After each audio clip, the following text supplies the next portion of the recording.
Pilipinas. Radyo Pilipinas. News Nationwide. Balita naman sa ibayong dagat, South Korea at Estados Unidos nagpulong kaugnay ng pagbabago ng pamamahala sa Korean border security.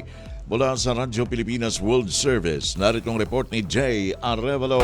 Radyo Pilipinas. Radyo Pilipinas. Report. Kinumpirma ng South Korea at Estados Unidos na nagkaroon sila ng pag-uusap kaugnay sa posibleng pagbabago sa pamamahala ng mahigpit na binabantayang border sa pagitan ng South Korea at North Korea. Ayon sa South Korean Defense Ministry, layunin ng mga dialogo na gawing mas praktikal at episyente ang pamamahala sa ilang bahagi ng Demilitarized Zone o DMZ.